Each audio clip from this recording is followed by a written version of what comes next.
Welcome to Malaky Studios. In this video, I'm going to be talking about the layout of ShotCut video editor. So this is supposed to be able to help you guys just so you guys can know where things are in the program and you guys can start getting into it, especially if you already know about editing a little bit.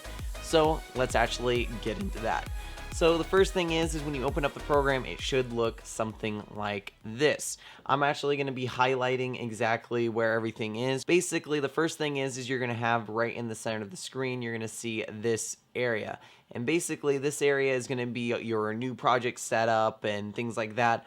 Or you can go up here and you can actually go and press the file, new, or open file, open project / other. You can do that, but the best bet is just go there.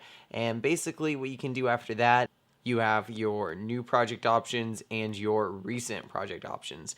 These are the two different places that you will need to go. As with your new project ones, you have project folder, project name, and you can set it up. Your recent ones are just going to show the last ones that you worked on. So I'm just going to open up this one because it should be completely empty so I can show you guys everything. With that, now it's time to talk about the layout completely. So this is going to be your editing layout / where everything is for the editing page. Right now, we're going to have this area, which is your viewer options / wherever you're going to be able to preview everything, see exactly everything that you need. Then also over to the left-hand side of that, this is going to be a 3-panel options where you can go in between your media, filters, and the properties for clips and things like that.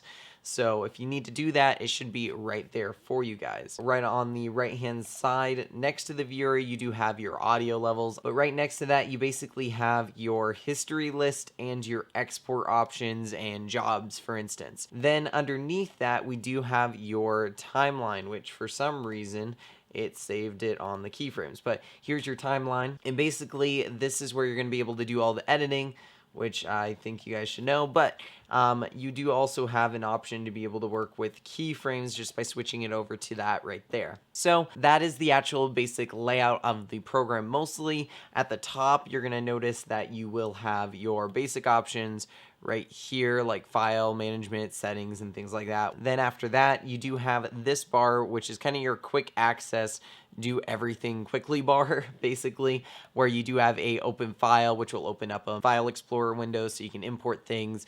You do have other options like open others, save the project, undo and redo up there.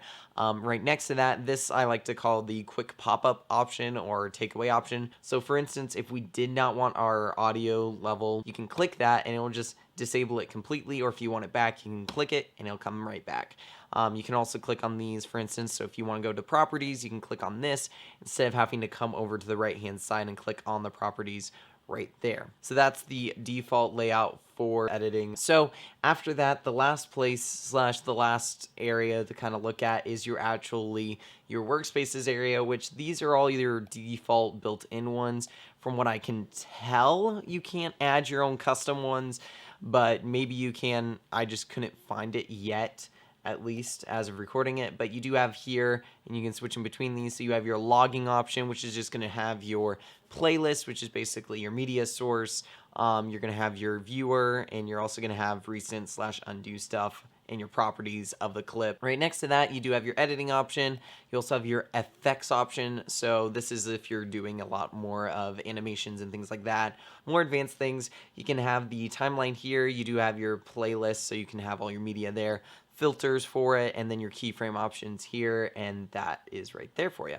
Also in the color option, it basically takes this and has the timeline on the bottom. You have your viewer right here, your filters right here, and then it adds all of these to show you guys all the metering, RGB kind of stuff. So you guys can do some color work in here actually. And then audio level stuff, it'll just open up all these audio specialty things on the right and still have filters, timeline, and viewer. And then the player option is literally just the player, and that's all that's on it, and you can just preview your final result or whatever right in here. So that is the basic options of actually the layout. If you ever get confused, just click on the editing one, and if, for instance, the editing one is looking all funky, then all you have to do is come up here to the view option layout, and go down to restore default layout. And when you press on that, it'll restore it back to normal and it'll automatically go to exactly what its default is.